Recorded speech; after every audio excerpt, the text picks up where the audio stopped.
Are you tired of having your plants die? Yes. Are you annoyed you don't have enough gold? Yes.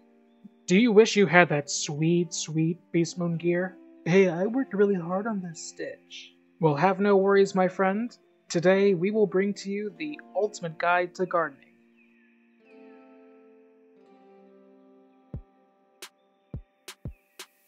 Hello, Spiral Crafters! Today we will show you everything there is to do about gardening and how to get started on your own plot.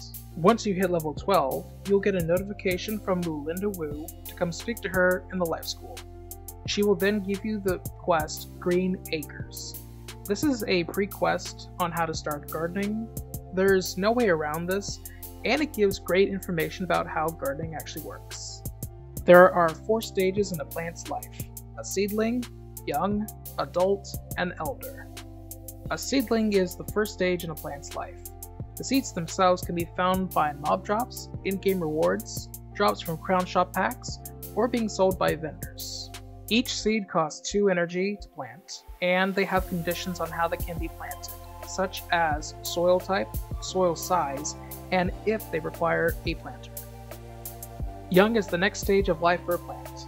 Plants will generally spend more time at this stage than they were on seedling, and their demands for continuous growth will also increase. The next stage of life is mature.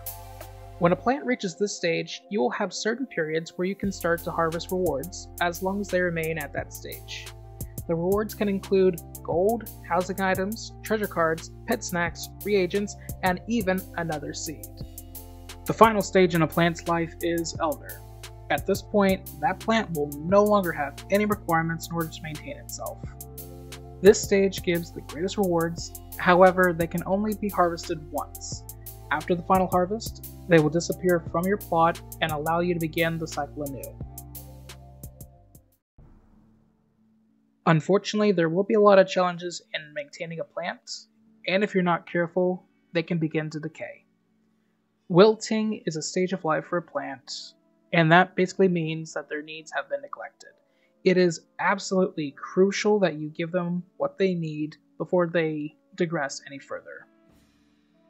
However, once they are satisfied, they will transform back into a young plant and allow you to continue the natural healthy cycle. If they continue to be neglected, they will die. This is the final stage of an unhealthy plant. They will not yield rewards, and they will appear as a stick with brown leaves. Now at this point, there are 2 options you can take. You can spend 1 energy to plow it over, or you can spend 30 energy to revive it as a seedling. Keep in mind, if you plan on plowing the plant over, they will cease to exist, you will not get a refund on that seed, and it will allow you to plant new plants. A plant can have different needs and pests depending on its difficulty. All plants will require at least one of the following needs: sunshine, rain, music, magic, and/or pollination. If your plant is a higher difficulty, their needs may appear more often, and it would have a shorter time before it begins to wilt. Another danger for plants is pests. Pests are the ultimate killer for plants. If you come between the choice of tending to a plant's needs or getting rid of the pests, I would strongly recommend getting rid of the pests first. That is the greatest danger to a plant. It will actually cause them to wilt and die quicker than without. Plants can also have likes and dislikes. These are not required, however, they do modify the speed of their growth.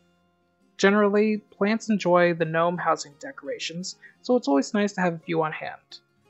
Something cool is that houses can be liked by plants too. The Botanical Garden, Ever After Village, Outback Ranch, and Red Barn Farm all give a boost of 15% for most plants. Personally, I'd recommend getting the Red Barn Farm from the Crown Shop. This house is recommended because of its easy layout, and you can buy it for 125,000 gold. Now, I know it's a big investment early on, so I'd recommend farming for gold or taking up fishing. Vendors are available in a few places around the spiral. They're mainly used for giving spells as you increase in rank, but they can also give you exclusive planters and items to help you grow.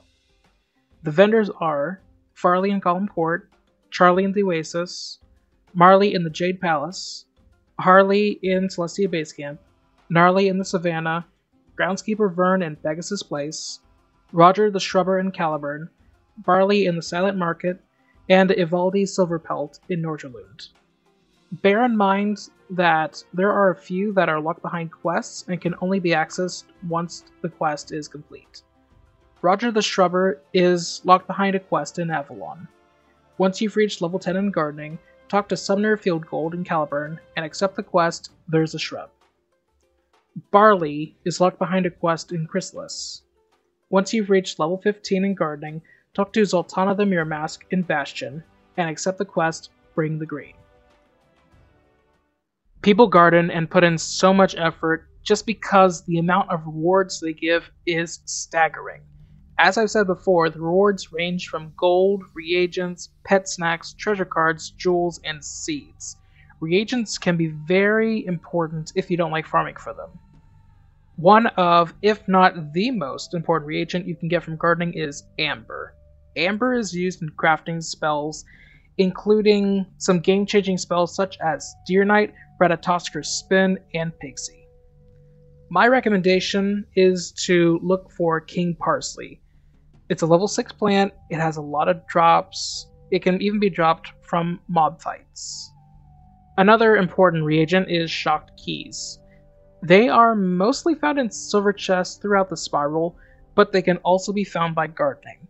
Shocked Keys will become a very important crafting requirement for quests and items after Arc 2. I'd recommend gardening Key Limes, which is a level 1 plant. It is found pretty much everywhere.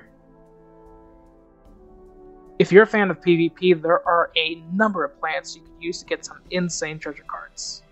If you're looking for empowers, go ahead and farm for couch potatoes. We'll talk about couch potatoes a little bit further along in the video. Sunions are good for getting Supernova and the Extraordinary Treasure cards. If you are looking to craft Pixie, the Life Moon Seed will be your best bet to get the Pixie Treasure card. Now this is from a Beastman plant, so it's kind of hit or miss if you like that sort of activity or not. It's not for everyone. Jewels are the best farmed item for mid to late game. They will start spawning at an incredible rate from mob drops, but there are a number of jewels that are very important to get, and you can get them quite easily from gardening. So jewels are used to attach additional stats to different pieces of clothing as well as your pets. The Jewel Blossoms drop the best jewels in gardening, and they can be found in Farley's Gardening Pack or the Safaria Safari Pack. Now, we've talked about treasure cards, jewels, reagents, but the most important plants in your arsenal are those that drop Mega Snacks. Mega Snacks are snacks that give the most experience for pet training. The two most famous plants are couch potatoes and evil magma peas. Evil magma peas, or EMPs for short, are guaranteed to drop 5 of the best pet snacks in the game. The best mobs to farm for these are from the Bombay Rebel Warriors in Yakal Mountain, Spider Monkeys in Aerial Jungle, or any mob in Aerial Jungle's Secret Tunnel. Secret tunnel, secret tunnel, through the mountains, secret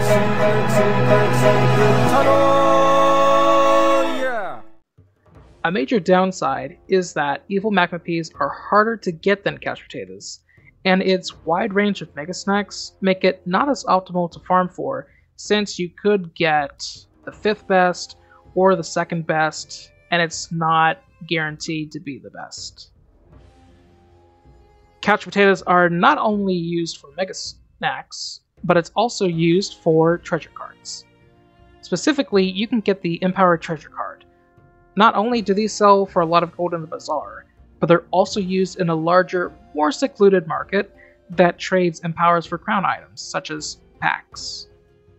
Their mega snacks are also limited to the top 3 best mega snacks in the game. And that does beat out evil magma peas in that department.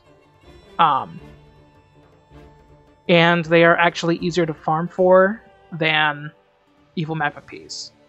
The best mobs to farm for these are from Troubled Bears in Savasard Pass, Gulchers in Caravan, and Monkey Spiders in Aerial Jungle. So if you haven't put 2 and 2 together, the best mob in the game to farm for these are going to be Monkey Spiders.